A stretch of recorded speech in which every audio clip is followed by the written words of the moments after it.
Bozalaka bongo ebele de partout dans le monde. Bozalaka na souci ya oyeba mboka elamuki ndenge nini, mboka likolala ndenge nini. Esengo okutana na bino lisusu mukolo malelo na nzela ya Kin News Télévision, votre nouvelle chaîne ya communicateur de la République.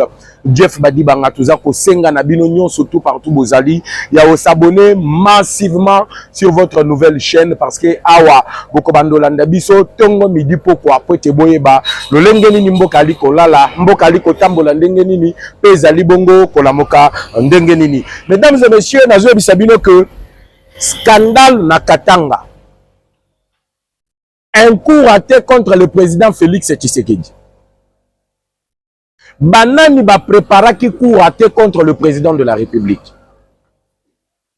Le lieutenant-colonel Kamba Ebil Ozare, la deuxième zone de défense, plus de 300 militaires rwandais, depuis 2004 installés dans Funkurume. Ils ont préparé un coup de prendre en otage le président de la République. Ce n'est pas pour rien. Oh, bon, mon aki tata mokonzi ya ekolo alobaki na bayimboka que Katanga ezalaki cible ya ba ennemi ya République démocratique du Congo. Mais qu'est-ce qui s'est passé en réalité? Masolo nini esalemaki kuna? Bakangaki bango pona nini? Nani atiaki bango wana? Ba militaire wana ba se retrouver wana ndenge nini? Paul Kagame akoyi AVC grâce ya ma réponse à Zui na Bakou na Azerbaïdjan. Et pas un nouveau premier ministre britannique. Le premier ministre allemand a réitéré les mêmes conditions. Donald Trump vient de trancher. Plus question de collaboration militaire entre les États-Unis et le Rwanda. Tout comme en Est, Boyeba Wazalendo en mode d'opération. Lobby après Boutard et notre groupement ya Tongo, Ping et Mizenze, et Zalaki Tour ya Otobengi aux alentours, ya Cité, ya Sake, Oyo, Bawazalendo, Bapupola qui d'une manière extraordinaire, Bakamino, ya Banyarwanda, Oyo, Bayaki en renfort, na Otozali Kobenga, Bandeko na Bango, O Bazalaki mise à mal.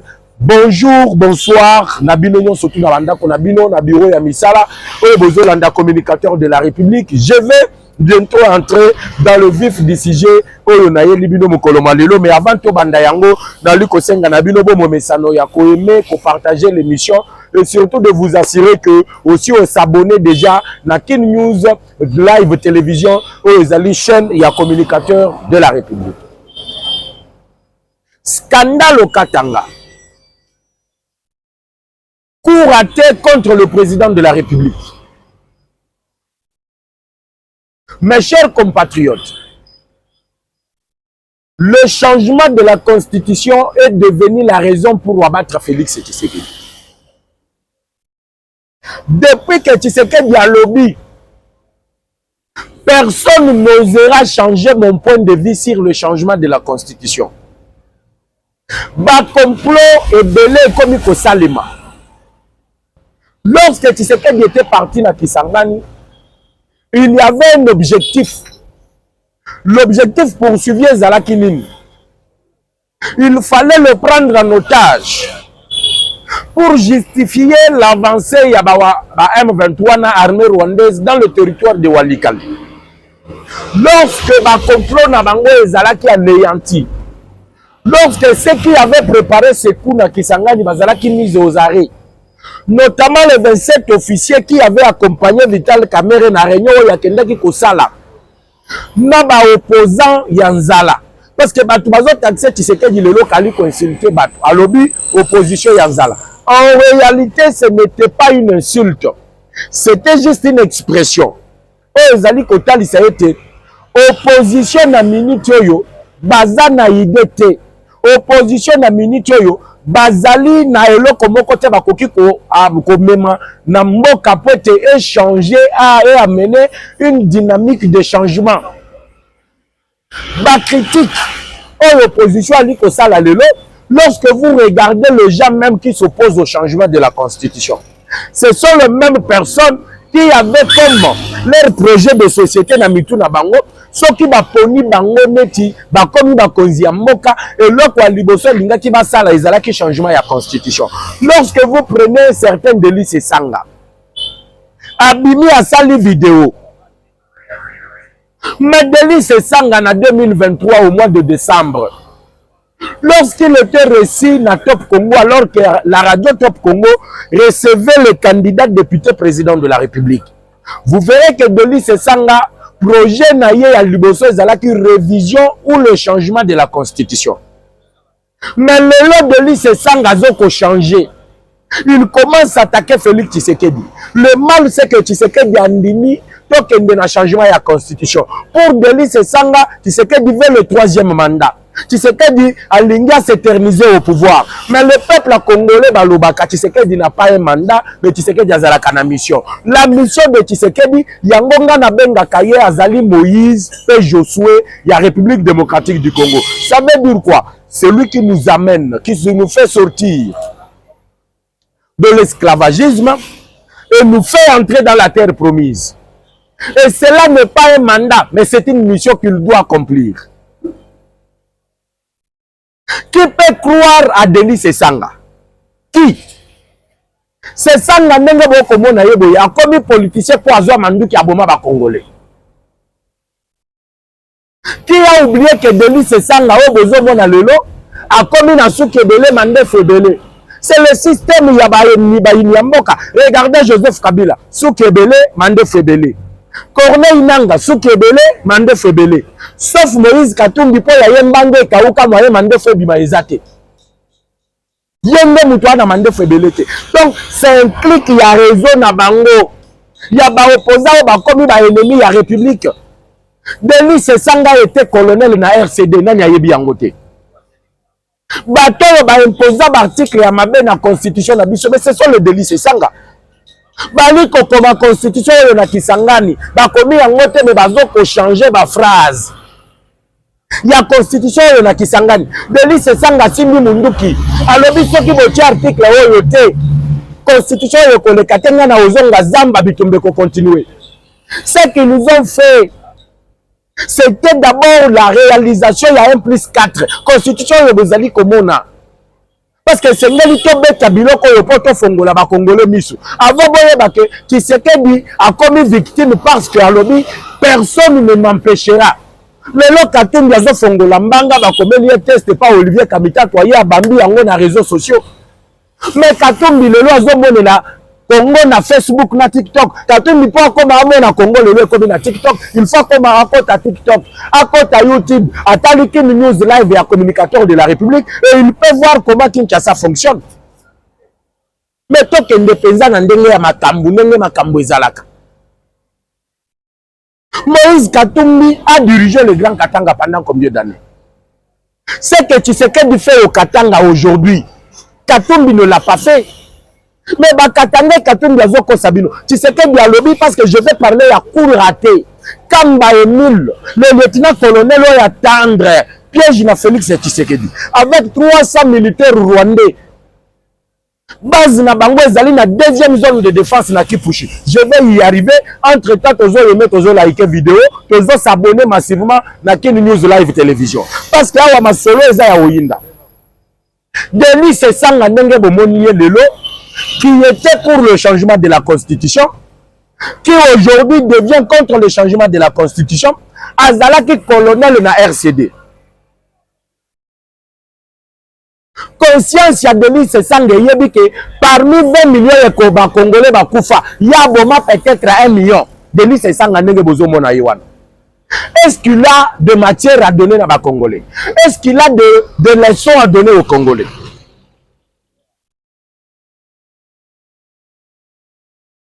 Il prend la parole.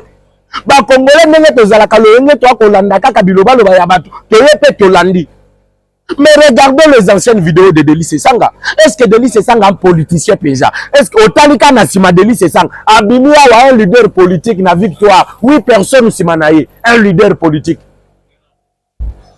Qu'est-ce qui se passe?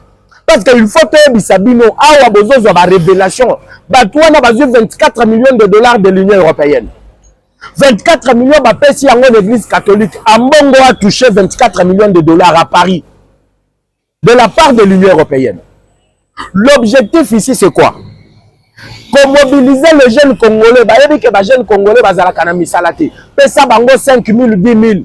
Chaque dimanche après l'église catholique babimana balabala basala ba marche contre le changement de la constitution. Batala boye Tshisekedi annonce avec véhémence, Moutoya komeka kosala tozali kobenga manipulation, la justice va s'enquérir de lui. Et que Moussika Moutoya Liboso atangi, ce sont les prêtres des églises catholiques. A Mongo le Outem. Ce qui va mibali malisusu baloba. Tshisekedi alobi, je viens de clôturer les états généraux sur la justice. Celui qui osera manipuler le peuple congolais, tozo kangaye. Donc le lom Outembi a kopio fongola manga pamba te. Yango moni la détermination de changer la constitution et même bayi opposant n'a qu'à comploter contre des pays étrangers. Le pays voisin, il y a la République démocratique du Congo. Non, le bateau, non, le bateau. Avant, ce qu'on a compté dans Makambo Etali, Émile Kamba, le Kamba Émile, lieutenant-colonel rwandais, qui détenait la carte et la forces armées de la République démocratique du Congo, et également le RDF, Rwanda Defense Force. Nalobaki na bino bo s'abonner massivement, bo zala déjà ebele na Ken News Télévision. Ici vous aurez l'ensemble d'actualités détaillées en gros et en détail, l'information ya mboka na biso boko zwa yango pamba en gros et en détail.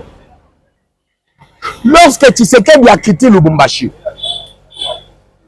dans le plan de Félix Tshisekedi, il fallait se rendre à Kipushi.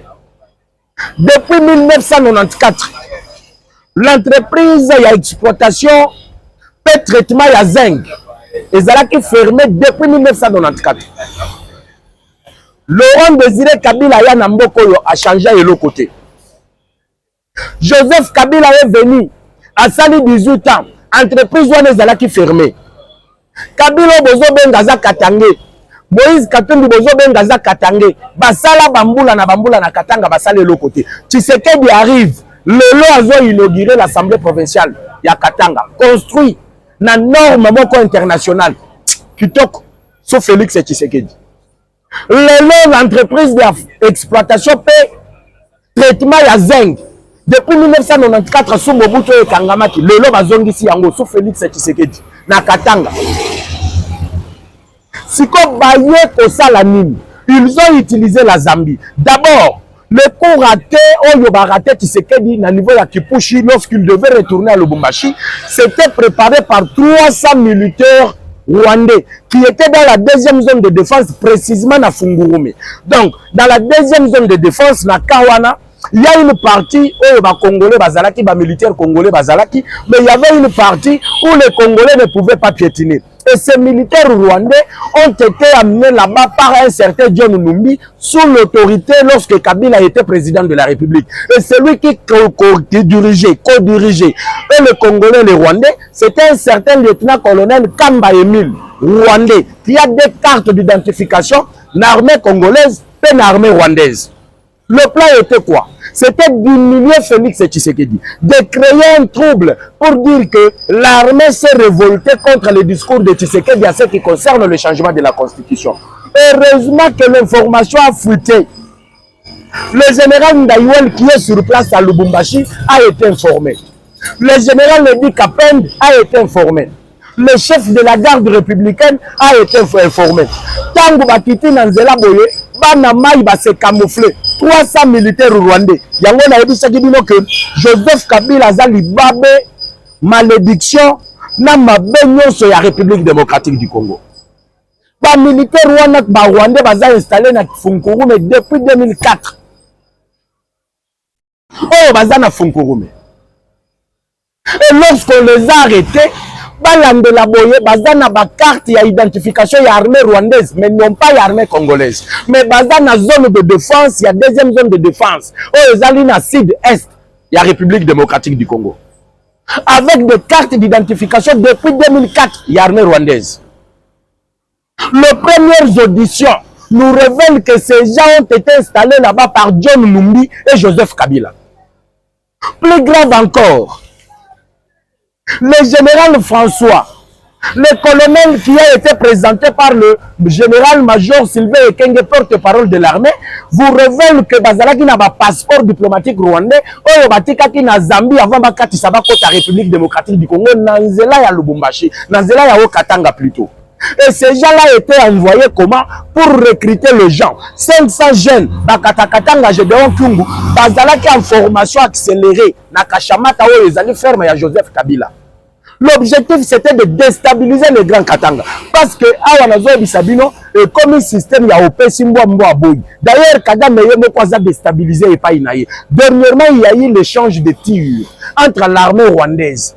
Il y a maintenant le militaire pro-Kagame et le militaire qui sont anti-Kagame. Parce que, Bamoussos Baye au monde a été plan politique Kagame Azali comme la bango et ça politique moko ya ko déstabiliser le Rwanda. Les jeunes rwandais sont tués en masse. Par exemple, lorsque les forces armées bazu Boutare, bazu Tongo, bazu Minjenje, bazu Pinga, baye kotinda 17 camions, il y a des militaires, il y a des jeunes bazala qui recrutés na Rwanda, formés en urgence pour aller ravitailler les positions Nabango qui étaient déjà récupérées par les forces armées. Lorsqu'ils arrivent, les Wazalendo battent Bango piège, na Bango, na Mituka, na Mabele Bisika Baba Mituka Ezalaki, bakomi Putulu, moyen à co-identifier na Nyazali na Nyezalité. C'est ce qui révolte maintenant d'autres officiers. Oyo Kagame a outaki ko bengana na armée na ye. Parce que vous devez savoir que Kagame a outaki ko sala remaniement na chaîne ya commandement ya armée na ye. Maintenant que le Katanga était ciblé, tu sais qu'il a défié le Grand Katanga. C'est au Grand Katanga où Balobi que Zabaz ya Kabila pe Katumbi que tu sais qu'il dit personne n'osera. Personne.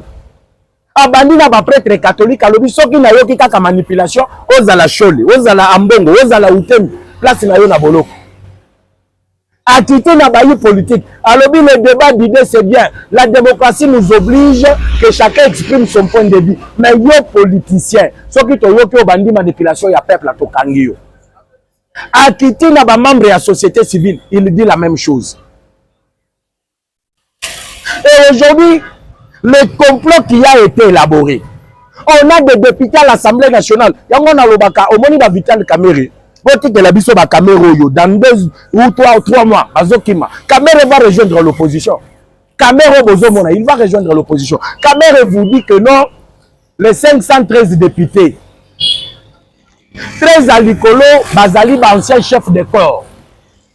Bato ba dirigeant Assemblée nationale, mais ça maman na lokuta. Je veux que vous puissiez me suivre attentivement et pendant ce temps vous aimez et vous abonnez sur King News Live. Kamerhe, je vais lui dire la vérité. Bonne vidéo de la Vital Kamerhe. Je lui dis la vérité. Ndeko Kamerhe, l'Assemblée nationale, jusqu'à la preuve du contraire, Bazana 500 députés. Jusqu'à la preuve du contraire, Nabandeli Bazana 500 députés. Potala koma Kamerhe azoko sabayimboka. Ba député bazan Assemblée nationale, c'est ça l'état pour ça la motion de défiance contre Kamerhe. C'est un menteur né. Kamerhe n'a jamais dit la vérité et je vais appuyer ce que je suis en train de dire. Ayebisibino que 500 députés est un nombre exact pour la constitution ezali ko confirmer. Et le 13 bazab ancien chef, ancien président de l'Assemblée nationale. Regardez maintenant le quota Vital Kamerhe na bandi na 500 députés. Tant que tokendaki élection, il y a le 20 décembre. Je veux que vous puissiez me suivre. Tant que tu bandi élection, il y a le 20 décembre 2023. Nabandindu awa, il y avait le phénomène Mobondo. Élection et salema kunate. Ba député ya kuna kota ya ba territoire wana batikala ko voter bangote. Ça veut dire que sur les 500 députés, parti ya Bragra Bandundu et Zalakate. Donc on devrait avoir moins que 500 députés. Mais il y a des gens qui ont 500 bazali. Donc quand 500 bazali ba infiltré na ya créa. Na kati Assemblée nationale. Parce que c'est nous à outil qui organiser ba élection à Bandundu. Kalamingite il n'y a même pas 2 semaines. Kalamingite. Est-ce que ba député au botinda kuna ba yebi makambo nazali kolo?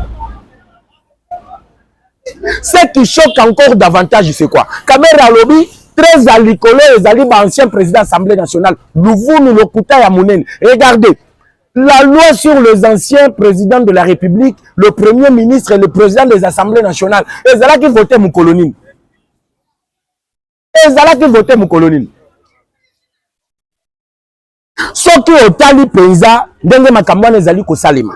De 2006, ce qui est bandi Kotanga, les anciens présidents de l'Assemblée nationale. De 2006, qui lelo, Baleki Saint-Kité. Lui-même, Kamer était le premier président de l'Assemblée nationale.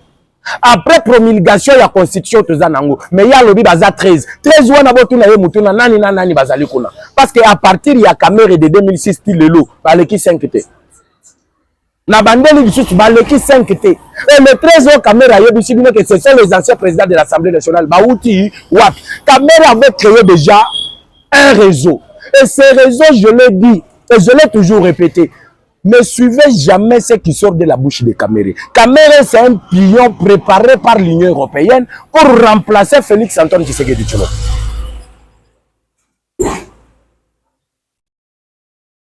C'est ainsi que ba réseau wana tout bazo maîtriser yango. Lelo batala ba officier na ba militaire bazana ngambu wana ba Nyarwanda. On le maîtrise et tant que ba maîtriser bango, les informations commencent à fuiter. En plus d'avoir perdu le soutien des États-Unis d'Amérique parce que Donald Trump a outi koloba. Na tongwa lelo Donald Trump a outi koloba. Après avoir annulé ba contrat tout militaire, ba échange militaire, banduka ba pesa ki wande pa États-Unis d'Amérique. Trump a outi koloba, même Zelensky wana to pesa bango lisusu manduki te. Il n'est pas d'accord guerre ya Russie na Ukraine banda. Alobi ba français l'Union européenne, ba lingi batinda biso États-Unis to kende au bord de la 3e guerre mondiale. To ko sala yango lisusu te. À part ko régler le problème de l'Est, Trump a outi régler le problème de l'Ukraine et de la Russie. Yango moni Poutine alobaki ye ako féliciter nanu Trump te. Il faut attendre nanu le Trump a osala. Et Trump vient de clouer les Américains, et vient de clouer plutôt l'Union européenne. Trump vient de clouer le G7 parce que Makambo Baluki, l'appui que Kagame recevait de les États-Unis d'Amérique, Trump a kati yango. Rupture totale. Et ce qui est en train de tourner, c'est que Trump a tenu Mutuna. Biso américain. Toza bato liboso ya ko condamner pe koloba ke groupe armé ya ba IM23 c'est un groupe terroriste. Biso moko toza victime depuis les années 1994 ou 97 si je ne me trompe pas. Oyo Oussama Ben Laden grâce à groupe terroriste ba sala batanta oyo ku ba américain ba kufa ebele. Mais comment expliquer que l'administration Biden ba ke pesa o to bengi un groupe terroriste? Le drone militaire ya ba américain. Le système de missiles sol-air, il y a américain. Le système de défense aérien, il y a américain. Et lorsque Trump arrive, à lui, équipe a tiré en place. Babandi ba enquête judiciaire. Oh, ils allaient collander la banane, ba signer qui ba corwana. Comme ils vous disent toujours, la continuité de l'État. Trump a le but continuité ya Bouzoba ya Joe Biden na kokota yangote. Et Kagame perd le premier appui, le premier soutien ya ba américain. Qu'est-ce qui arrive? Na Bakou na Azerbaïdjan. Trump nani Kagame yake avec l'appui du président azerbaïdjanais. Alors non, nous allons t'amener devant le premier ministre anglais et devant le premier ministre allemand. Bako Maboye, le premier ministre et le nouveau premier ministre britannique. Oh, il a remplacé John Morrison. Ayebisi Kagame, vous devez retirer vos hommes directement de la République démocratique du Congo. Le premier ministre allemand répète la même chose. Et l'appui que ces gens bénéficiaient, Kagame et ces hommes bénéficiaient, ils allaient souffrir. Et qu'est-ce qui se passe? Nasake Sikoyo, Ouazalem des forces armées de la République, bah comme une mode commando. Mode commando de poursuivre l'ennemi là où il est. On est en train de frapper, on est en train de démontrer, noir sur blanc, que le Rwanda que vous voyez n'avait pas de force. Parce que même dans le classement, il y a armée à niveau d'Afrique, le Rwanda a la kanakatite. Yango, le ministre de la Défense a yeko ben du ancien chef d'état-major généraux, notamment Faustin Mounene. Faustin Mounene a yé, Fatia Yebissier, en concertation avec d'autres anciens chefs d'état-major généraux. Bobi Miselanga le plan de guerre. Bobi Misa plan de guerre boye, James Kabaré Balobini, Tshisekedi est en train de chercher comment il faut renverser le régime Oyo ya Kigali. Tozozonga sikoyo on a koyebisa bino. Qu'est-ce qui se passe au Rwanda? Le renversement, il y a régime, il y a Paul Kagame qui est déjà en téléchargement à plus de 70%, plus de 143, 81, 717, 11, 97, plus de 143, 81, 717, 11, 97, c'est notre numéro de contact. Kin News Télévision à votre service. Matin, midi, soir, on est là pour vous donner l'ensemble d'actualités politiques en République démocratique du Congo. Le communicateur de la République vous fixe désormais rendez-vous sur la seule chaîne qui vous donne l'intégralité, la fiabilité des informations en République démocratique du Congo. Ciao et à bientôt.